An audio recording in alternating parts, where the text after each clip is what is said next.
Gente amada, eu me sinto muito, muito, muito honrada de participar desse evento comemorativo à criação dos cursos jurídicos neste país. E Args e a minha casa, e um convite da Sulamita, da Liane, da Ana Piccoli, não tem muito como recusar, e eu faço com muita alegria. Mas já que estamos falando nesse mês, eu vou começar com um apelo que eu estou fazendo para todas as vezes que eu vou falar e tenho falado neste mês.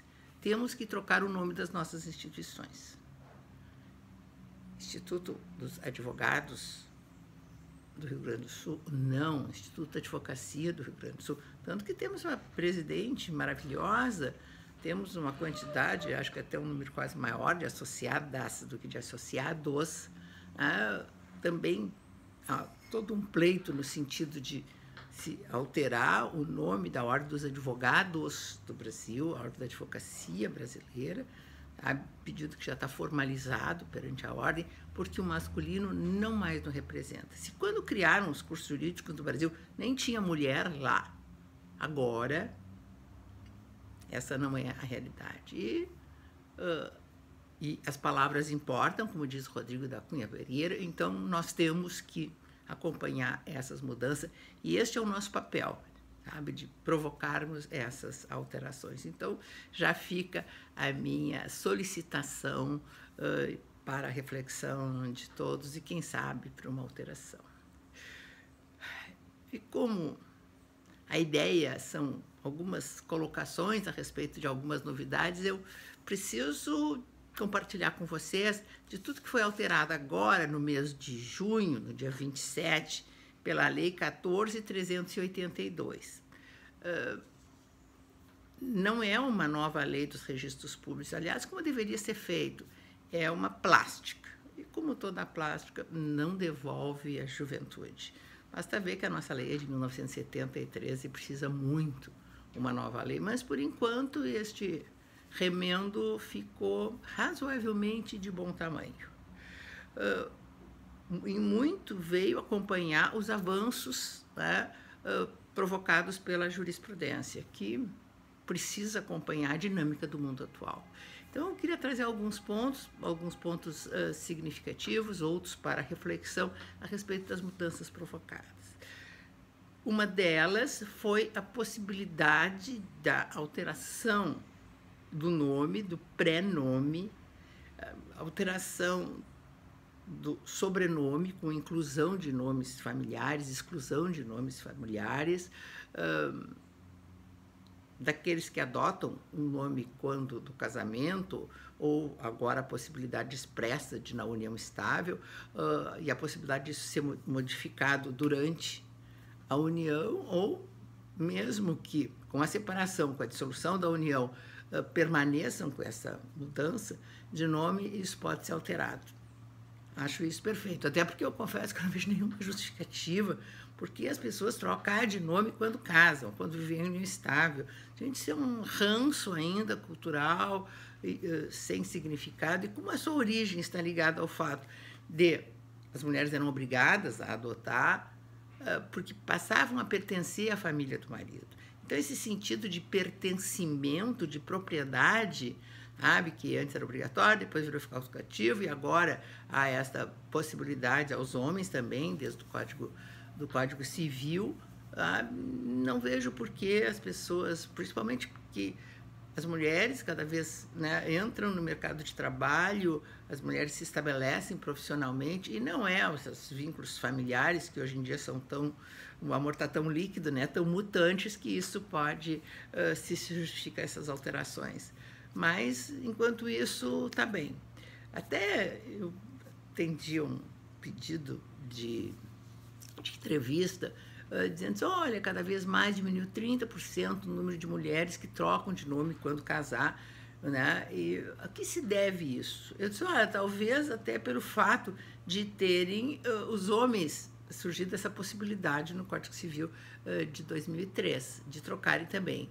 E eu estou achando ótima a justificativa das mulheres para não cederem a esta insistência, né, dos homens de que as mulheres ou assumam, né, e assumam até o seu nome.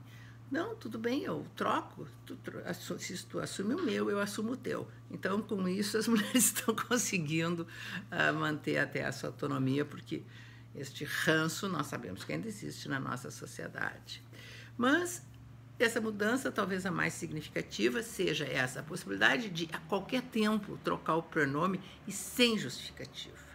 Gente, eu batalho nisso há tanto tempo, enquanto fui magistrada, sabe? Muitas vezes as pessoas com os nomes muito diferentes, muito tal, pediam para trocar e ficava ao alvedrio, uma palavra que eu nem gosto de usar, mas dos julgadores dizer, não, mas esse nome não é ridículo. Bom, não é para os teus olhos, mas é para os olhos da pessoa. Ninguém entra na justiça, ninguém procura um advogado, recorre para o tribunal, porque quer trocar o seu nome, ela não está se sentindo bem.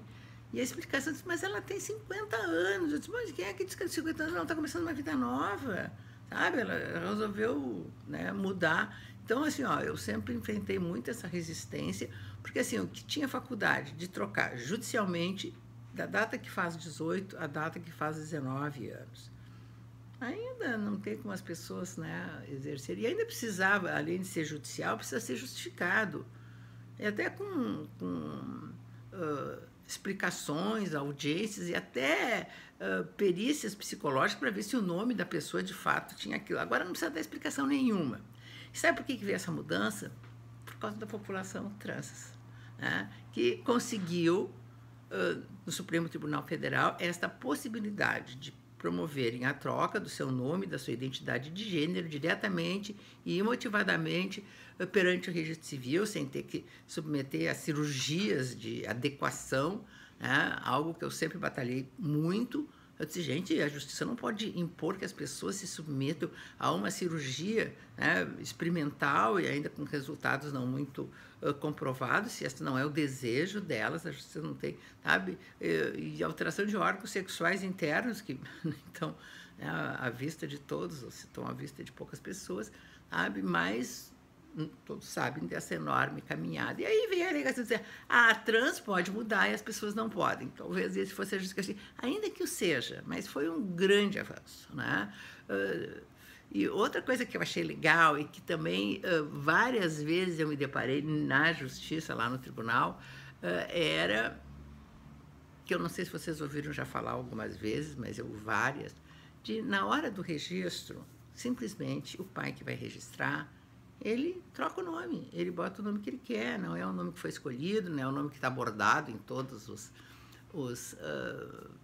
enfim, no enxoval dessa criança, e troca o nome.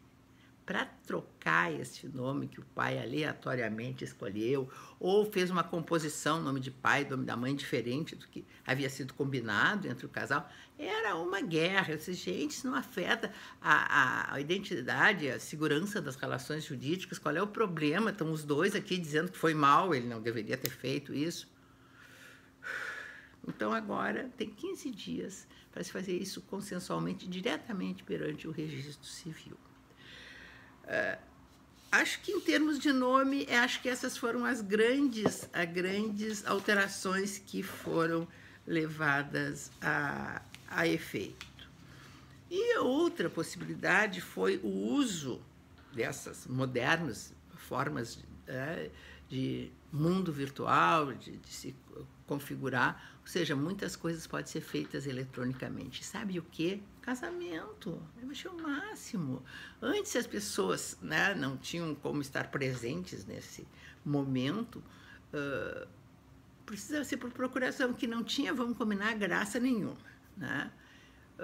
Agora, com a história de acesso, WhatsApp, enfim, né, vídeos, as pessoas acompanhavam, né, os noivos, um deles acompanhava a cerimônia, sabe, que não é a mesma coisa. Agora dá para casar mesmo que moram na mesma cidade, basta quererem, né, e fazerem este casamento também de forma virtual. Isso achei legal, sabe, porque existe toda essa glamorização do casamento, como o momento mais importante da vida, quando eu acho que o momento mais importante da vida é quando a gente realiza algum sonho pessoal seu, que dependeu do seu esforço. Eu sempre digo para meus filhos assim, eu comemoro as formaturas de vocês. Este é o grande momento da vida de vocês. Sabe? Casamentos, a gente sabe que... Mas tudo bem. Sabe? Então, agora isso é há essa possibilidade, há a possibilidade de fazer a habilitação, o casamento também de forma virtual, basta que se comprove que esta é o desejo e a vontade dos noivos, enfim, e com essa possibilidade de a qualquer tempo essa exclusão de nomes e mudança de nomes que aconteceram. Fora disso, o que tem é a habilitação do casamento, que também sempre foi algo muito complicado, questão de nome de proclamas, que eu acho uma coisa horrível, que no fundo é um resumo do tal do edital, que antes ficava publicado no jornal de grande circulação. Não, agora esse edital ele é eletrônico e ele tem um prazo de 5 dias. Né? E a lei, tanto a lei de registros públicos, agora como o Código Civil, que ambos regulamentam isso de uma maneira mal, né? Está no Código Civil a habilitação do casamento, muitos dos dispositivos do Código Civil, eles estão derrogados agora por essa alteração dos registros públicos, mas ambos falam nesse tal de proclamas, que eu acho um nome muito complicado, enfim, e falam em dispensa da publicação do edital. Não, este edital não pode ser dispensado. E isso até tem uma conclusão daqueles encontros enunciados, né, que o que se possa se dispensar é o decurso do prazo, né, não da publicação. Então, está mal, no Código Civil está mal na atual lei, mas essa correção precisa, de fato, o enunciado 513, né, dessas jornadas do CNJ, que diz que o juiz não pode dispensar, mesmo fundamentadamente, a publicação do edital de proclamas do casamento, mas sim o decurso do prazo. Então, isto precisa ser atento. E o prazo também, né? Agora ele é de meros 5 dias para... Então, a dispensa do prazo só quando aqueles casamentos urgentes, enfim, que se justificariam. Fora disso,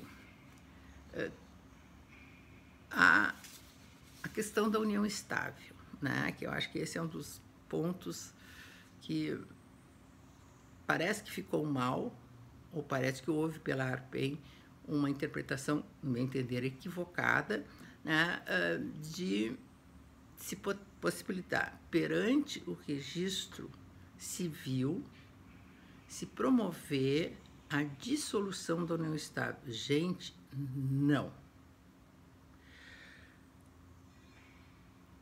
Extrajudicialmente, o Código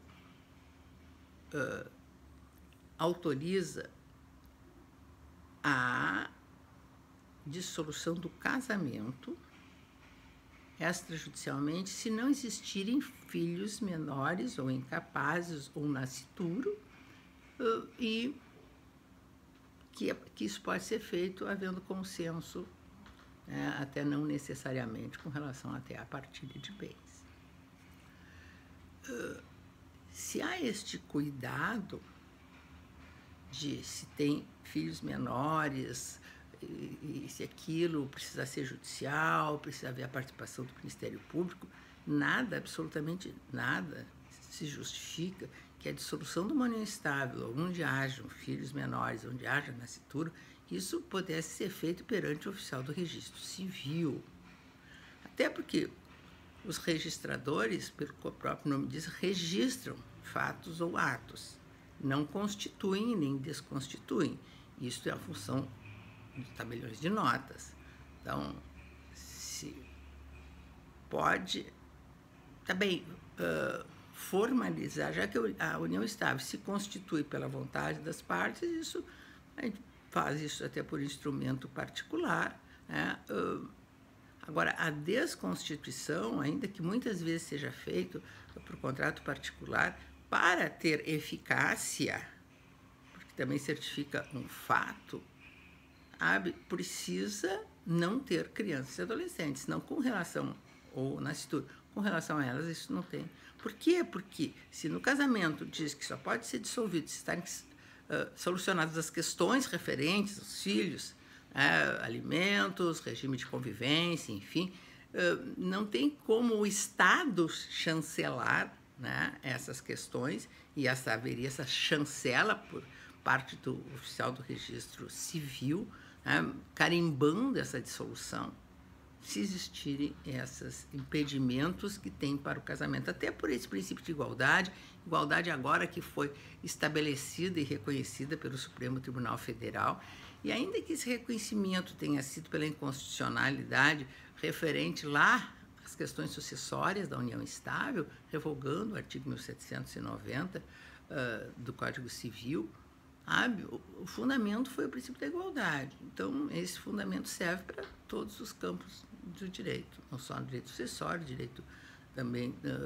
no direito das famílias, né? E como todas as vezes que se fala em casamento, leia-se casamento ou união estável. Esse é o princípio da igualdade, que foi o fundamento dessa decisão do Superior, do Supremo Tribunal Federal. E outra resposta que veio e que nunca tinha tido por parte da lei era esta facilitação, né, que a própria Constituição refere de conversão da união estável em casamento. A Constituição preconiza esta conversão, só que a lei não regulamentou isso, até porque o nosso Código Civil já não é velho, né? Foi gestado antes até da lei do divórcio. Olha como ele, né, já chegou meio caolho, um pouco caótico. E isto veio, então, agora regulamentado, um capítulo novo na Lei dos Registros Públicos, admitindo essa possibilidade da conversão extrajudicial perante o registro civil, sabe, sem a necessidade